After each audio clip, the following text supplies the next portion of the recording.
जय हिंद दोस्तों। आज हम डिस्कस करने जा रहे हैं जीके का बहुत ही इम्पोर्टेंट क्वेश्चन जो किसी न किसी एग्ज़ाम में पूछा गया है। चलिए बिना देरी करते हुए शुरू करते हैं क्वेश्चन की ओर। चलिए पहला क्वेश्चन है कि विश्व मलेरिया दिवस कब मनाया जाता है।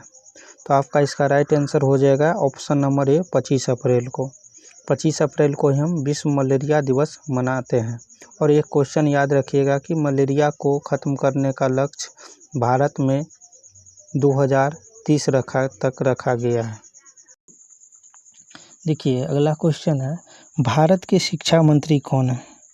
अगला क्वेश्चन है भारत के शिक्षा मंत्री कौन है। तो इसका राइट आंसर क्या हो जाएगा। इसका राइट आंसर हो जाएगा धर्मेंद्र प्रधान, जो कि हमारे देश के शिक्षा मंत्री हैं। और ऑप्शन बी में चलिएगा, यहाँ पे क्या है नीतीश कुमार। हम ऑप्शन को भी डिस्कस कर देते हैं। नीतीश कुमार जो है वह बिहार के मुख्यमंत्री हैं। और श्री नरेंद्र मोदी जी ये जो हैं हमारे देश के प्रधानमंत्री हैं, यानी भारत देश के प्रधानमंत्री है, ठीक है। और अमित शाह ये हमारे देश के होम मिनिस्टर हैं, गृह मंत्री हैं, ठीक है। और इनके अंदर में एक और मंत्रालय है सहकारिता मंत्रालय अमित शाह के अंदर, ठीक है। और यहाँ पे पूछा जा रहा है भारत का शिक्षा मंत्री, तो इसे धर्मेंद्र प्रधान में आप सही हो गया, ठीक है। चलिए चलते हैं। देखिए तीसरा क्वेश्चन है प्रोजेक्ट टाइगर कब लॉन्च किया गया था। तो इसका सही आंसर हो जाएगा 1973। प्रोजेक्ट टाइगर जो शुरू किया गया था 1973 में शुरू किया गया था। और इसका शुरू करने का उद्देश्य क्या था। इसका उद्देश्य था कि हमारे देश में टाइगरों की जनसंख्या बहुत कम हो रही थी। उसे टाइगरों की संरक्षण के लिए, टाइगरों को बचाने के लिए हम लोग के द्वारा माने कि सरकार के द्वारा यह प्रोजेक्ट शुरू किया गया था। और उस समय जो सरकार थी श्रीमती इंदिरा गांधी जी की सरकार थी, ठीक है। और याद रखिए यह बाघ के संरक्षण से संबंधित है। और एक क्वेश्चन और एक्स्ट्रा याद रखिए कि टाइगर स्टेट किसे कहा जाता है। तो इसका आंसर हो जाएगा मध्य प्रदेश। एमपी को टाइगर स्टेट कहा जाता है, ठीक है। चलिए अगला क्वेश्चन की ओर चलते हैं। देखिए ये क्वेश्चन है बहुत ही महत्वपूर्ण है, जो 23 या 24 तारीख को जो बीपीएससी का एग्ज़ाम हुआ था टीचर का, उसमें यह क्वेश्चन पूछा गया है। बहुत ही इम्पोर्टेंट क्वेश्चन है। इसका आपको अगर आंसर पता है तो इसका आप जवाब दे सकते हैं। चलिए इसका आंसर जो राइट आंसर होगा, इसका राइट आंसर हो जाएगा option number A Bimal Patel. तो नया संसद भवन का वास्तुकार कौन है, बिमल पटेल। चलिए इसका ऑप्शन भी डिस्कस कर लेते हैं।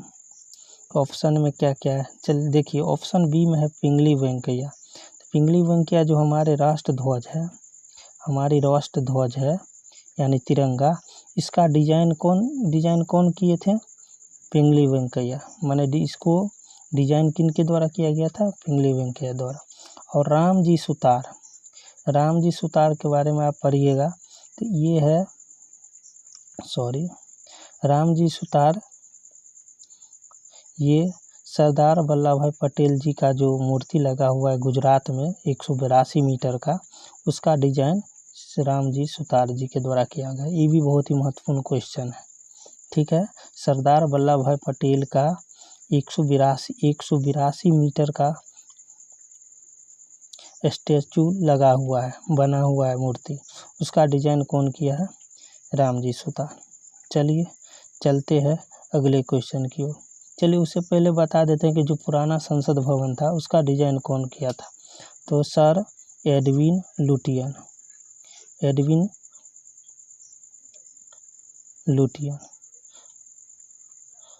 पुराना संसद भवन का डिजाइन कौन किया था, सर एडविन लुटियन। और नया संसद भवन का डिजाइन किया है बिमल पटेल। इसको याद रखिएगा, ठीक है। चलिए चलते हैं अगली क्वेश्चन की ओर। देखिए अगला क्वेश्चन है भारत का सबसे ज़्यादा हाथी वाला राज्य कौन सा है। ये देखिए जीडी 2022 के एग्ज़ाम में पूछा गया है, डिफेंस के एग्ज़ाम में पूछा गया है। तो इसका जो राइट आंसर हो जाएगा ना, इसका राइट आंसर हो जाएगा आपका कर्नाटक। सबसे ज़्यादा हाथियों वाला राज्य कहाँ है, कर्नाटक। और आपसे अगर पूछेगा सबसे ज़्यादा बाघ वाला राज्य यानी टाइगर स्टेट कहाँ है, टाइगर स्टेट हो जाएगा मध्य प्रदेश। और लेकिन सबसे ज़्यादा हाथी वाला तो हाथी वाला सबसे ज़्यादा हाथी वाला ये। तो इस क्वेश्चन का सही आंसर क्या होगा? इस क्वेश्चन का सही आंसर इस क्वेश्चन का सही आंसर हो जाएगा, आप सही टिक कीजिएगा, कर्नाटक। ठीक है, चलिए चलते हैं अगले क्वेश्चन की ओर। देखिए ये क्वेश्चन भी बहुत ही पूछा गया है NTPC 2022 में, जो रेलवे का एग्ज़ाम होता है उसमें पूछा गया। उसमें पूछा गया था कि उबेर कप किस खेल से संबंधित है। तो इसका राइट आंसर हो जाएगा बैडमिंटन से। ठीक है, उबेर कप का संबंध किससे है? तो बैडमिंटन से। और इसका एक एक्स्ट्रा पॉइंट पूछा जाता है कि उबेर कप पुरुष से संबंधित है या महिला से। तो इसका संबंध है महिला बैडमिंटन से। ठीक है, यह गेम जो है गेम महिलाओं का। उबेर कप किससे संबंधित है? महिला से। और एक होता है थॉमस कप, एक होता है थॉमस कप, एक होता है थॉमस कप। यह भी बैडमिंटन से संबंधित है लेकिन पुरुष से संबंधित है। ठीक है, लेकिन यह जो है ना, इसका जो राइट आंसर हो जाएगा, इसका राइट आंसर हो जाएगा बैडमिंटन। ठीक है, चलिए चलते हैं अगली क्वेश्चन की ओर। देखिए ये क्वेश्चन है, ये भी ग्रुप डी में पूछा गया है 2022 का एग्ज़ाम में, रेलवे में। चलिए इसका राइट आंसर कौन सा हो जाएगा? पोंगल त्यौहार में किस भगवान की पूजा की जाती है? इसका राइट आंसर हो जाएगा सूर्य भगवान की। देखिए जिस प्रकार अपने लोग के उत्तर भारत में मकर संक्रांति मनाया जाता है, उसी समय में भगवान सूर्य की पूजा की जाती है, वहाँ पे पोंगल त्यौहार मनाया जाता है। और एक क्वेश्चन पूछता है पोंगल त्यौहार किस राज्य की त्यौहार है? तो पोंगल जो मनाया जाता है यह तमिलनाडु में मनाया जाता है, तमिलनाडु में। ठीक है, लिख लीजिएगा, तमिलनाडु में।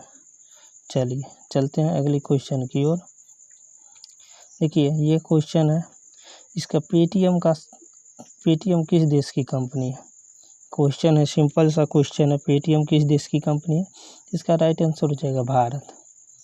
ठीक है, यह जो पेटीएम है हमारे भारत देश की ही कंपनी है। और इसकी स्थापना पूछेगा तो आप बोलिएगा 2010 में। किनके द्वारा किया गया था? विजय शेखर शर्मा इसके संस्थापक थे, विजय शेखर शर्मा। ठीक है, पेटीएम के संस्थापक कौन है? विजय शेखर शर्मा। कब किया गया? 2010 में। कहाँ की कंपनी है? भारत में। हो गया, चलिए चलते हैं नेक्स्ट क्वेश्चन की ओर। चलिए 9वां क्वेश्चन है, इसमें दिया हुआ है कि आवारा तत्व किसे कहा जाता है? आवारा तत्व किसे कहा जाता है? तो इसका जो राइट आंसर हो जाएगा, आवारा तत्व हाइड्रोजन को कहा जाता है। ठीक है, तो इसे आवारा तत्व क्यों कहा जाता है? क्योंकि पीरियोडिक टेबल में इसका जो स्थान है फिक्स नहीं है। ठीक है, इसका स्थान फिक्स नहीं है, इसीलिए इसे आवारा तत्व भी कहा जाता है। और पीरियोडिक टेबल का सबसे पहला तत्व हाइड्रोजन ही है। इसकी परमाणु संख्या 1 होती है, हाइड्रोजन की परमाणु संख्या 1 होती है। और इसके 3 समस्थानिक होता है। ये सब याद रखिएगा, ये सब एक्स्ट्रा पॉइंट है। चलिए चलते हैं अगली क्वेश्चन की ओर। देखिए 10 नंबर क्वेश्चन, 10 नंबर क्वेश्चन, गाड़ी के हेडलाइट में कौन सा दर्पण उपयोग किया जाता है?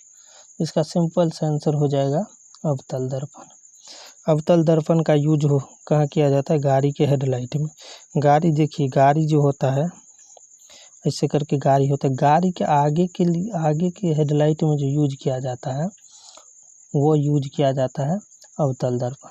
और गाड़ी के जो साइड मिरर में यूज किया जाता है, साइड मिरर में आपका यूज किया जाता है, साइड मिरर में बोलेगा तो उत्तल दर्पण, और गाड़ी की हेडलाइट में अवतल दर्पण।